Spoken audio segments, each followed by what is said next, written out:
Gervonta Davis is more focused on selling tickets and making money and securing his future for himself and his family. He said it out of his own mouth. I ain't got nothing else to prove. That's what the mentors to teach you how to do this thing the smart way and not get you hurt, not have to take no risks, not to take many chances. So if that's what you learn, if that's the easy way out, why not do that? But y'all gave him credit for it, so y'all can't give him credit for it. He can do the same thing that this guy did. They won't be cool with that. You had to prove you was the best. They thought you fought because you wanted to be the best of the division or the best of your era.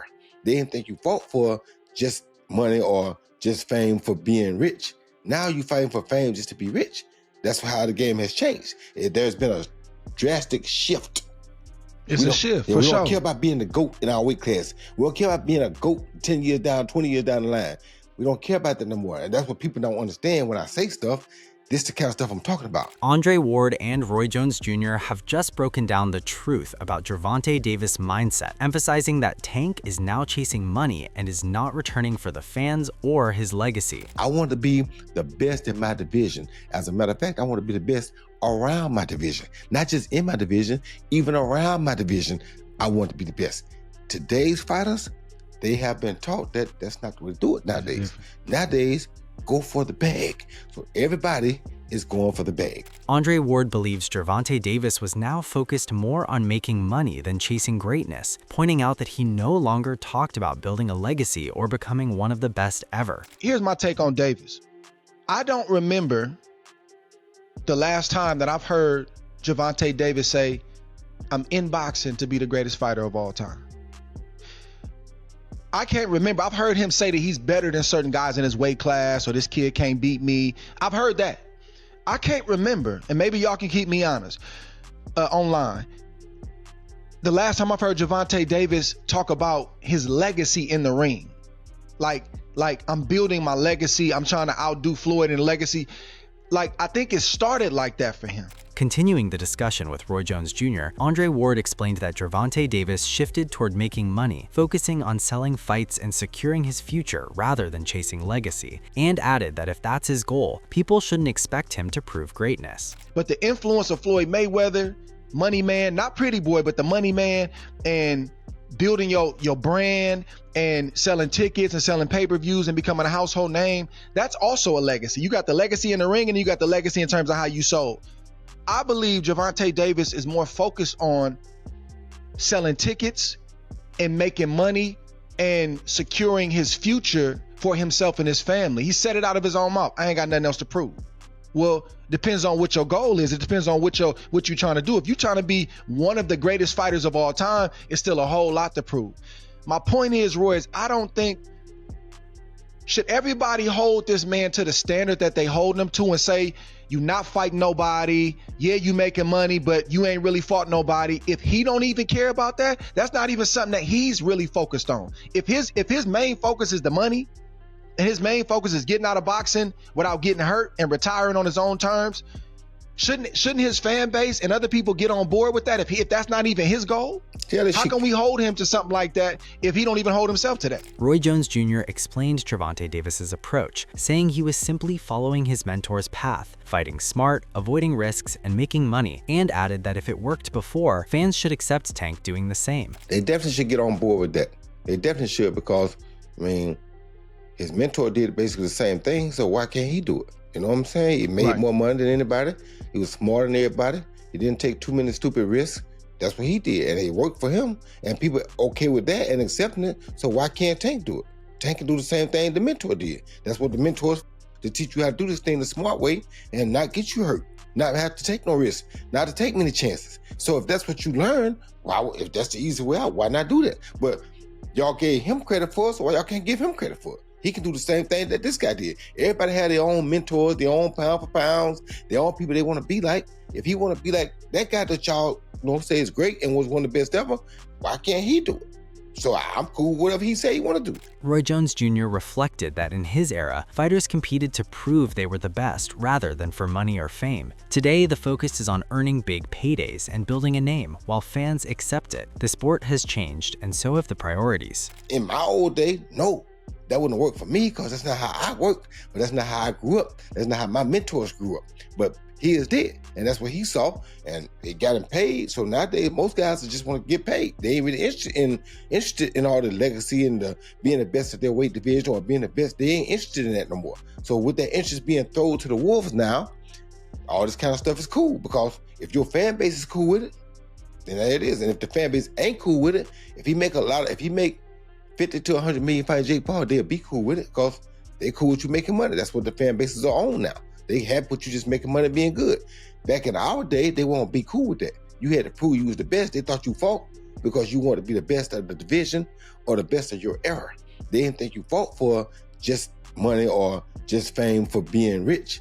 Now you fighting for fame just to be rich. That's how the game has changed. There's been a drastic shift. Andre Ward agreed with Roy Jones Jr. and added that the younger generation sees legacy differently. He explained that when older fighters talk about fighting for respect or proving greatness, it often comes off as out of touch. To today's fighters, chasing big paydays is the focus, and they don't care much about the legacy. Everybody is going for the bag. They're not only going for the bag, but when you talk too much about legacy, it's almost like the younger generation laughs at the older generation, like, y'all some fools. Of course. Like y'all really fought him for that amount of money. Of course. You fought 4 of these guys back to back for this amount of money. It's almost like, oh, y'all got robbed. You tripping. Meanwhile, Kenny Ellis defended Gervonta Davis, insisting Tank has never shied away from tough opponents for money. He pointed out that several fighters fans wanted to see either moved up, left the division, or even turned down record paydays, yet critics act like Tank avoided them. The fans is unfinished business, but you can't blame Tank because everybody moving up and moved out the weight class, people that you wanted to see him fight, you know what I'm saying? When they was there, they should have made it happen. Tank never ever ducked no smoke. You know, you hear a lot of shit in the media, but he never ducked no smoke. Never. That goes on behind the scenes, the ones that really duck, you know, people got receipts on them ducking. It don't come out though, you know. People have been offered more than enough money that they ever made and still turn the fight down, but they get on this internet and talk like they want to fight them.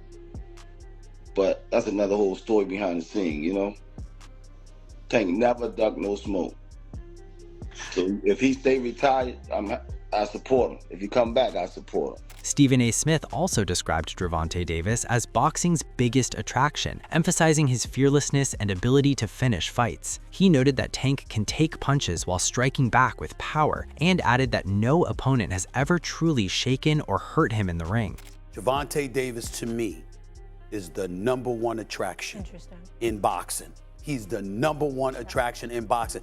He will finish you. Yeah. He will close. And this brother comes, and he's one of those guys. They call him, the mini Mike, as a Mike Tyson. Yeah. He's willing to take a punch to give it now. Yeah. And I haven't seen him hurt.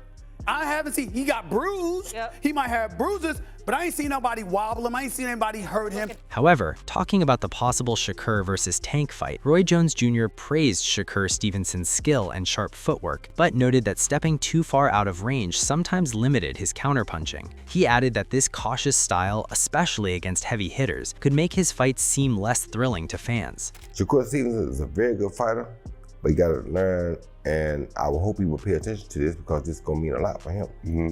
His feet are good, but sometimes they take him too far out of range to be able to come back and counter. Mm-hmm. The last guy he fought, the guy was a good puncher, so when he was jumping back, he was jumping too far back out of range to where he couldn't come back and get something right away. Jones even predicted the fight and leaned towards Shakur Stevenson winning right now, citing his unwavering discipline both inside and outside of the ring. He noted that Davis's occasional lapses in focus can hold him back, but emphasized that when Tank is motivated and mentally locked in, his skill and intangibles make him a serious threat to anyone. You know, Tank has going on outside the ring, but who wins that fight right now in your opinion? Right now, Shakur wins it because of his discipline. Because he showed against Tim Fimmer that he can stay very disciplined all night. And he's the type of guy, he don't really do a lot of crazy stuff in his life normally. So it's like discipline is a thing that is not only exercised inside the ring, it's exercised also outside the ring. And as we see, sometimes Gervonta has problems with discipline. but we have never seen Shakur have problems with discipline. We've seen him be more disciplined at the right times than we've seen him not have discipline. So with the fight being like it is right now, I would lean towards Shakur because of his discipline, but don't get it twisted. If somebody could beat him, Tank Davis would be that person because of his intangibles. When Tank is disciplined and got his mind on right, Tank's a problem for anybody. Tank can fight better than most people think he can. It's just that sometimes his outside antics get the better of him, and it make people think less of him, but don't underestimate Tank Davis. If Tank is motivated and ready to fight, Tank is a problem for anybody. On the other hand, Gervonta Davis is now preparing for his return, and although no one knows whether he's coming back for legacy or money, but the fans are excited to finally see him back in the ring.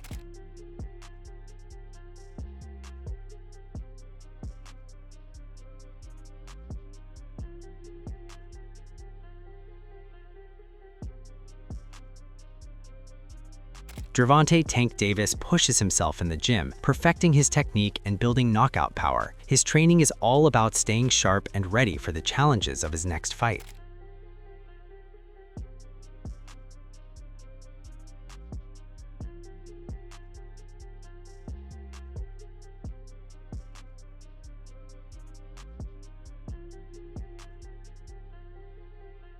The opponent is not finalized yet, but Tank Davis is more likely to fight Shakur Stevenson in his comeback fight, as this is the most anticipated fight in boxing at the moment.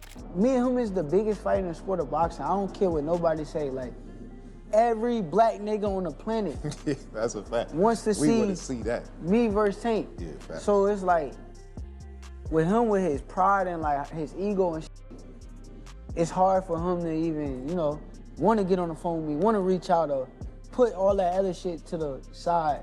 That nigga just got too much ego, I guess. Coach Reggie Lloyd warned that Gervonta Davis can't afford to underestimate Shakur Stevenson. He pointed out that while Lamont Roach Jr. is a solid fighter, Stevenson's boxing skills are on another level, and giving up early rounds to him could be costly in a fight. You have been on the record saying that Shakur Stevenson beats Tank. This is like for years. It's like the last 4 or 5 years. Right. Did that fight against Lamont Roach kind of submit that in your mind? Like, nah, like did you see anything? They're like, yo, Shakur definitely, like, without a doubt, beats him. Yeah, because Shakur, Lamont is a good fighter, but Shakur's a better boxer. Shakur's a better boxer.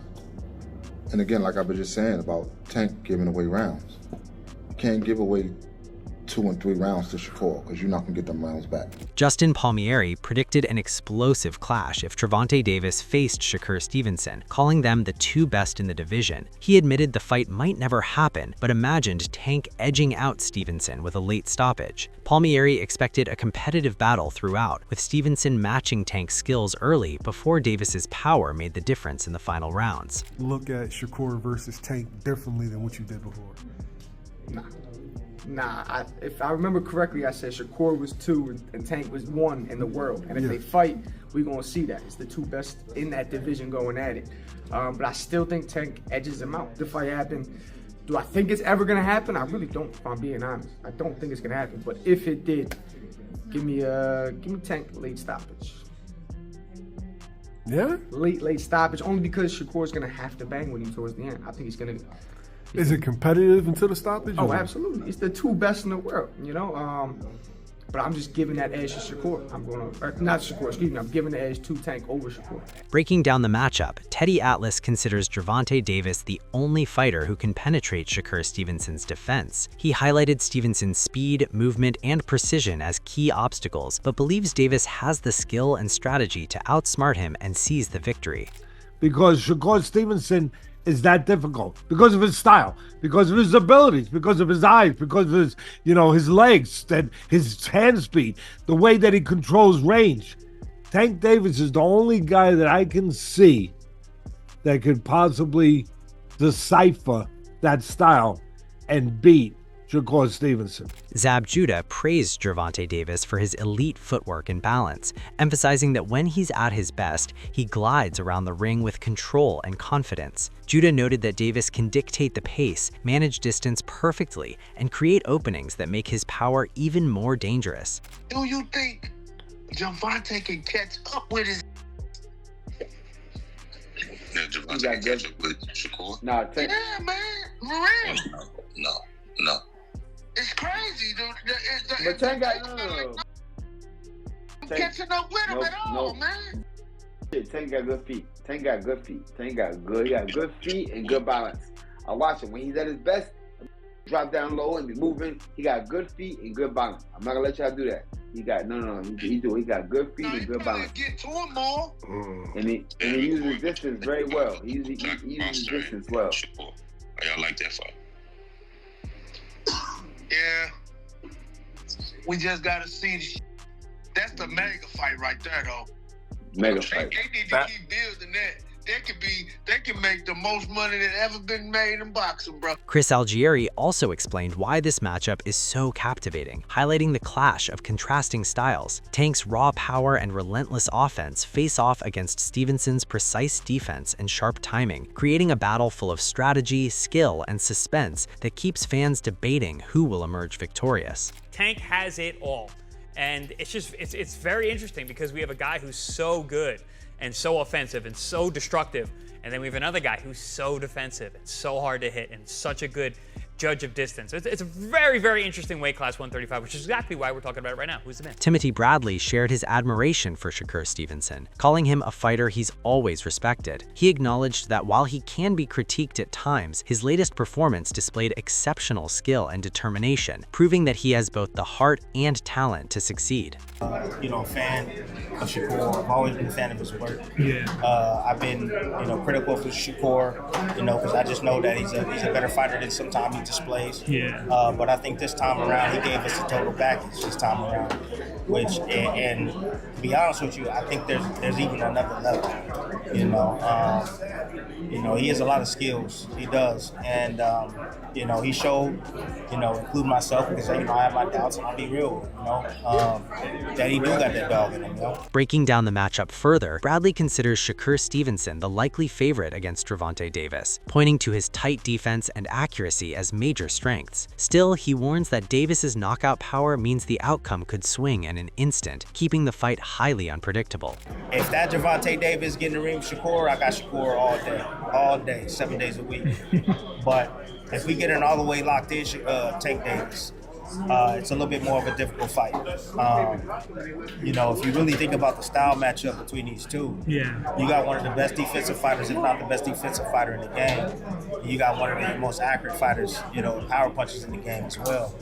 But you have one that throws less punches. He probably had many of these top guys at 135 pounds, he throws the least amount of punches.